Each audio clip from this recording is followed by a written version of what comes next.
Olá, boa noite. Eu sou o William Galvão e começa agora o Jornal da Justiça desta sexta-feira, 24 de fevereiro.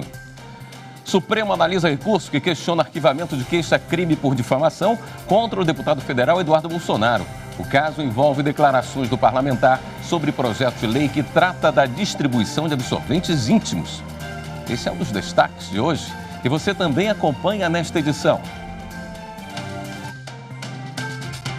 STF começa a julgar em plenário virtual reclamação contra a obrigatoriedade da audiência de custódia em todas as modalidades de prisão. A Advocacia Geral da União comprova à Justiça Federal regularidade da contratação da empresa que vai aplicar o Enem deste ano. E ainda, projeto do Judiciário Mineiro voltado à população indígena é reconhecido pela Organização para a Cooperação e Desenvolvimento Econômico.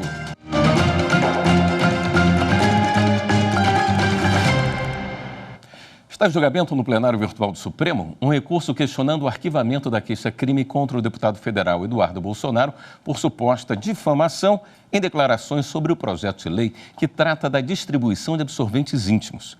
A repórter Marta Ferreira tem os detalhes. A queixa-crime foi apresentada pela deputada federal Tabata Amaral.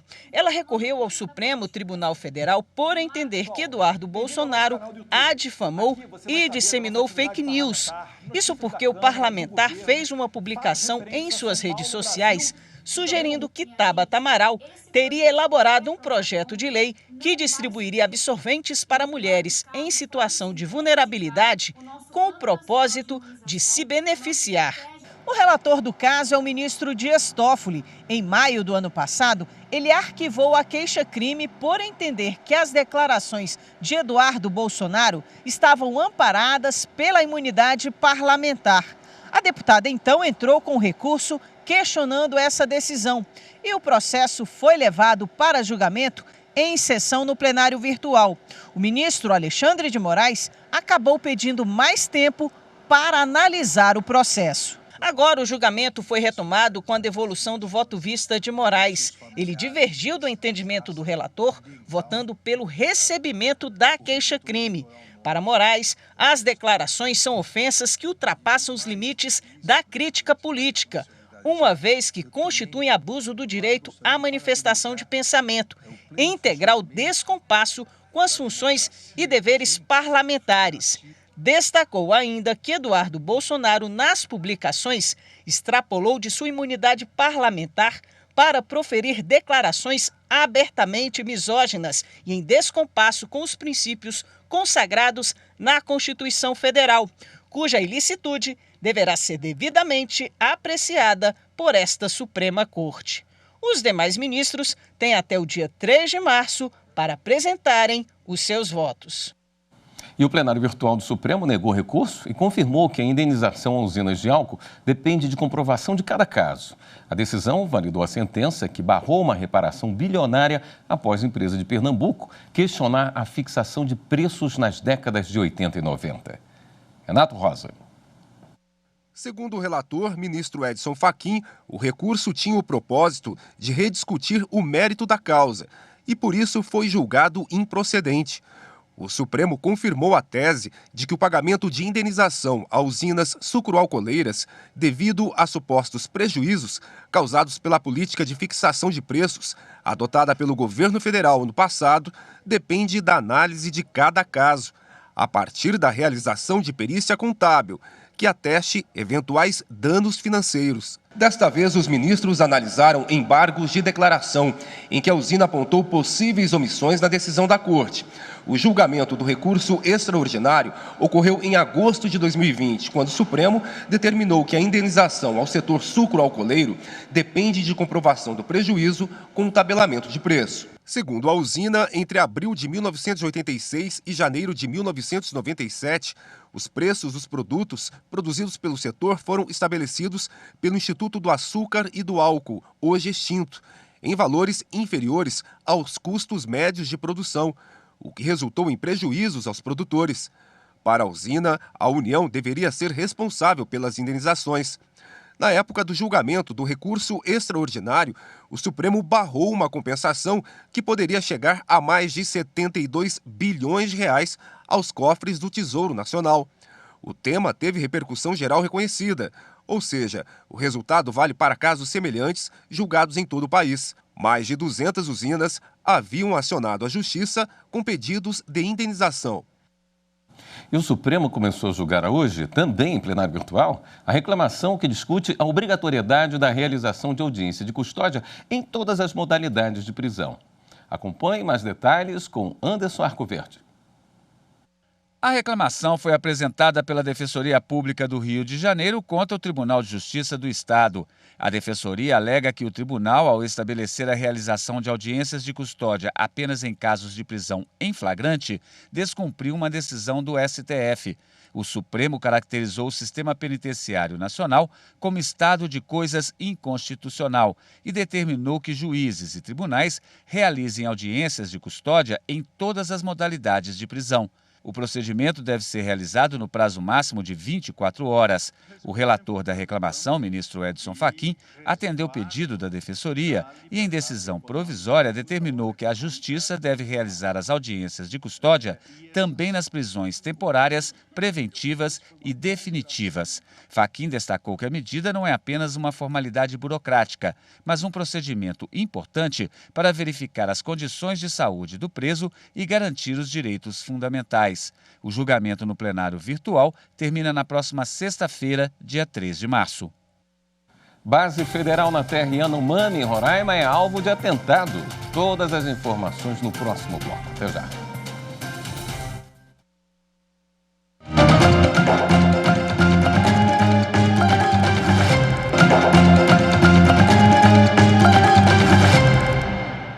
A base federal na terra indígena Yanomami, em Roraima, foi alvo de atentado na madrugada desta quinta-feira.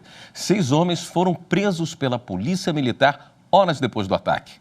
Marta Ferreira. De acordo com o IBAMA, agentes do órgão foram alvo de disparos feitos por homens que invadiram um acampamento instalado há 2 semanas. A região vive uma crise humanitária causada pelo avanço do garimpo. Segundo o IBAMA, os criminosos furaram um bloqueio montado no rio Urariquera e atiraram contra os agentes que haviam abordado uma das embarcações. Os fiscais revidaram. No tiroteio, um dos garimpeiros ficou ferido. Ele foi detido pela Polícia Federal por atacar servidores públicos e estava internado até a noite desta quinta-feira. Os criminosos desciam no rio em 7 voadeiras de 12 metros, carregadas de cassiterita. O carregamento de minério roubado da terra indígena foi identificado por drones operados pelo IBAMA. Após o ataque, os criminosos acabaram fugindo. A segurança da base é feita por agentes da Força Nacional de Segurança Pública, da Polícia Rodoviária Federal e do IBAMA.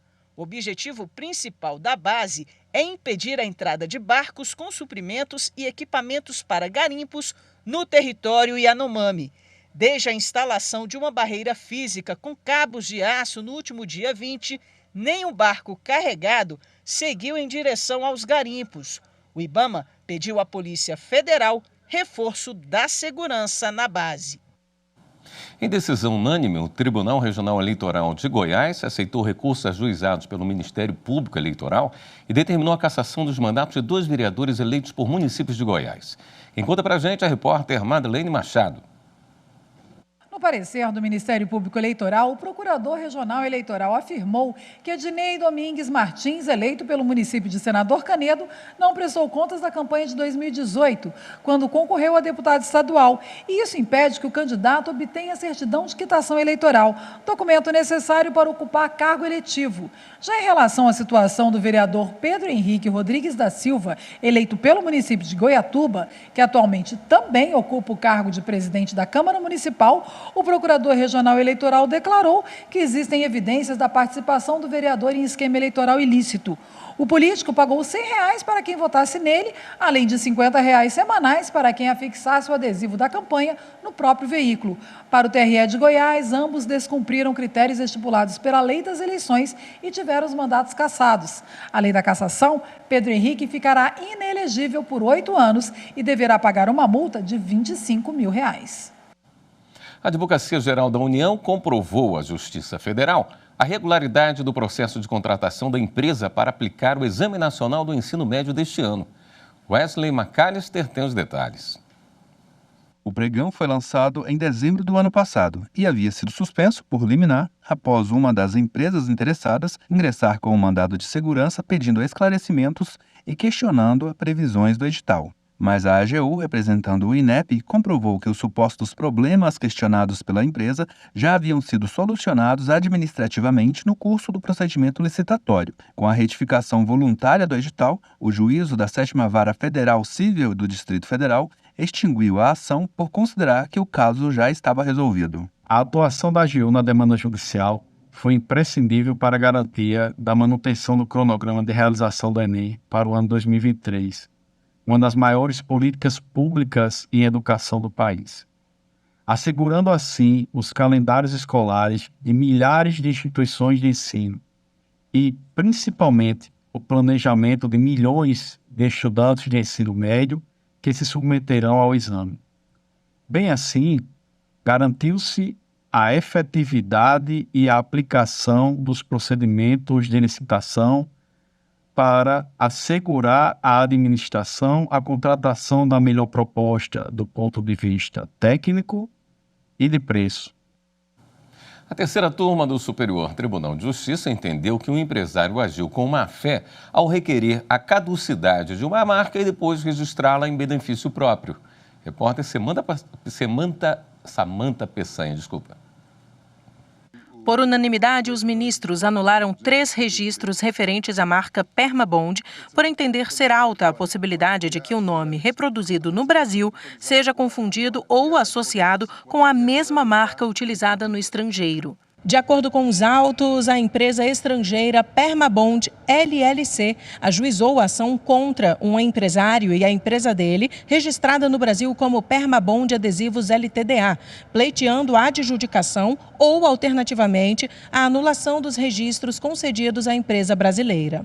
O Tribunal Regional Federal da 2ª Região julgou improcedentes os pedidos formulados na petição inicial, sob o entendimento de que a notoriedade da marca estrangeira não foi comprovada na via administrativa.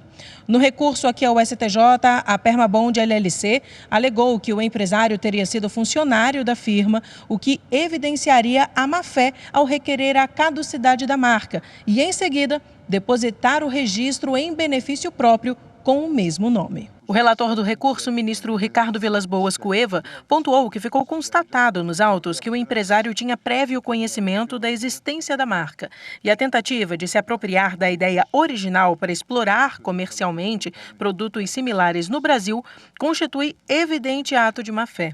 O ministro explicou que, mesmo não tendo sido reconhecido o alto renome da marca Permabond no Brasil, o artigo 124 da LPI impede o registro que reproduza ou imite elemento característico ou diferenciador de título de estabelecimento ou nome de empresa de terceiros. No próximo bloco, a gente fala sobre uma iniciativa do TJ de Minas para a população indígena que ganhou reconhecimento internacional. Voltamos já.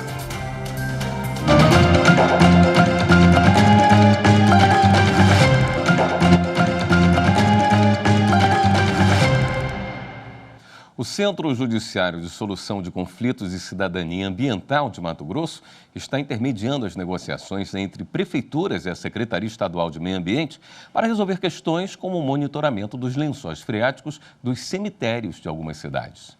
Geisa de Oliveira. Uma boa conversa.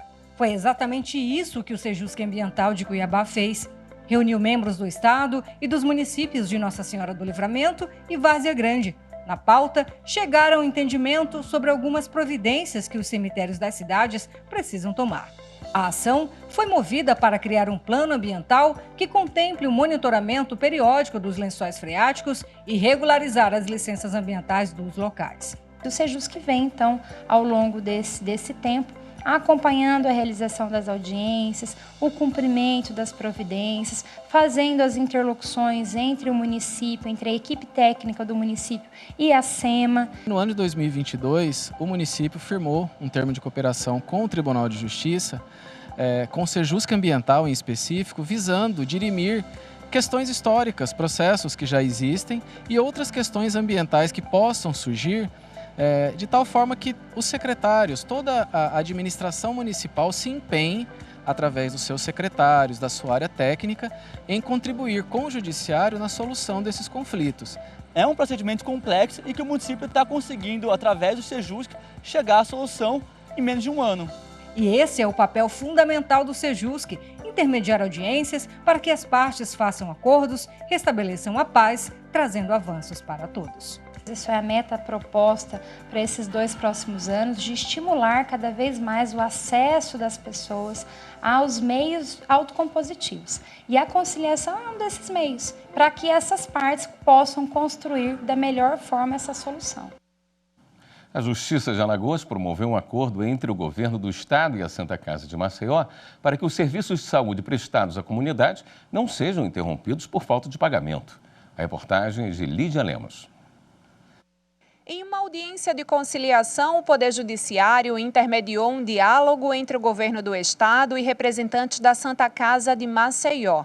O objetivo é que os serviços prestados pela unidade de saúde a pacientes do SUS não sejam suspensos por falta de pagamento do governo. A gente sai com esperança de que esse problema será, no curto ou médio espaço de tempo, já solucionado, minimizado, vamos dizer assim, porque precisa ter esses recursos para que os serviços possam continuar.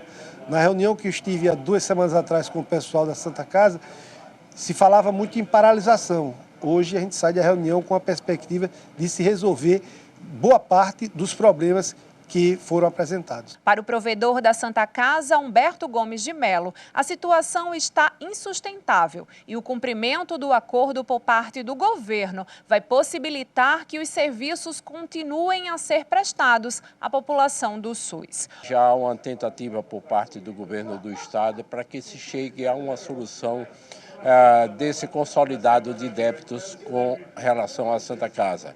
E a garantia de que os pagamentos daqui para frente serão feitos em dia. Então nós só temos que agradecer ao TJ por essa oportunidade que foi dada à Santa Casa e à população alagoana. O governador Paulo Dantas afirma que a saúde é prioridade do governo e que o pagamento à Santa Casa está previsto para os próximos meses, de acordo com um calendário previamente estabelecido. O passivo que nós temos até dezembro de 2022, que lógico que inclui a Santa Casa, nós vamos encaminhar para a Controladoria Geral do Estado, também para a Procuradoria Geral do Estado. Quando essa dívida estiver extremamente auditada e consolidada, a gente propõe um parcelamento que permita o fluxo de caixa do governo do Estado e também permita a sobrevivência de todos os parceiros do Estado de Alagoas. A Organização para a Cooperação e Desenvolvimento Econômico reconheceu a relevância internacional de um projeto criado para a população indígena. A iniciativa foi desenvolvida pela 3ª vice-presidência do Tribunal de Justiça de Minas Gerais. Quem conta essa história é o repórter Cid Marcos.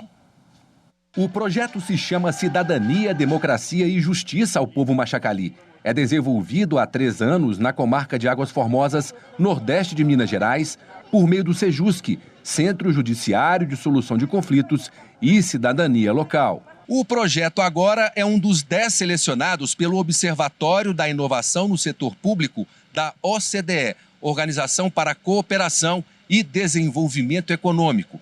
A concorrência foi grande. Foram analisadas quase 1.100 propostas de 94 países.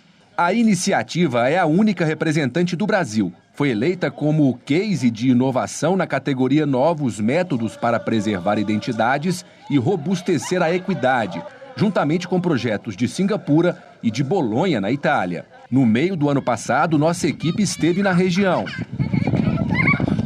Mostramos que o projeto é realizado em 2 comunidades Machacali, Água Boa, em Santa Helena de Minas, e Pradinho, em Bertópolis, que estão na comarca de Águas Formosas. Nós estamos achando bom a justiça ajudar a gente. De início, foi preciso entender como se dava o acesso dos Machacali ao judiciário mineiro. Buscou-se, então, o diálogo. O projeto foi idealizado pelo doutor Matheus Miranda, na época, juiz da comarca de Águas Formosas. No início, a gente precisou muito do apoio da FUNAI, nós precisamos muito dos antropólogos, um cuidado com a língua é muito importante. Nós tivemos essa aproximação gradual e a partir do momento que a confiança foi estabelecida, é que nós passamos a executar atividades. No programa, por exemplo, os indígenas aprendem a usar a urna eletrônica e ganham audiências de união estável. A união é estável, porque o senhor mantém há anos, com Margarida, Machacali. Já foram realizadas 52 audiências com 105 ajuizamentos de ações, como o reconhecimento de uniões estáveis e a proteção de direitos previdenciários, além de 8 rodas de conversa, emissão de mais de 250 carteiras de identidade e mais de 80 títulos de eleitor. A terceira vice-presidência do TJMG desenvolveu a iniciativa. O Tribunal de Justiça de Minas Gerais se sente muito feliz com a inclusão desse projeto na seleção internacional de projetos que têm um cunho inclusivo, social e, no caso específico, o cuidado com o povo indígena. O acesso à justiça não está sendo negado em Minas Gerais. É um trabalho minucioso, um trabalho gratificante, desenvolvido pelo juiz Matheus Miranda, com apoio de outros colegas e também expressivo apoio para a indicação para o prêmio do juiz Dr. Marcos Vinícius Mendes do Vale, juiz auxiliar da terceira vice-presidência, que tanto fez para que fosse promovida essa inscrição ao prêmio. A terceira vice-presidência do Tribunal de Justiça, ela é responsável por todos os sejusques, que são os centros judiciários de solução de conflito no estado de Minas Gerais. Como a iniciativa partiu desse juiz responsável por um sejusque, na época, na comarca de Águas Formosas, nós entendemos que houve uma expressiva valorização do trabalho desenvolvido por tantos outros colegas no estado. Ao longo do tempo, as descobertas foram recíprocas. Eu não imaginava que haveria aldeias tão complexas, tão ricas do ponto de vista antropológico e cultural em Minas Gerais. Geralmente nós imaginamos que isso está no norte do Brasil, que os indígenas de Minas Gerais já falam português, mas não. Aqui há uma cultura ainda muito preservada da interferência da cultura nossa, não indígena. Então me surpreendeu esse aspecto.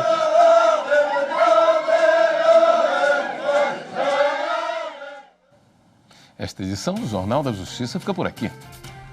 Bom fim de semana para você. Até segunda.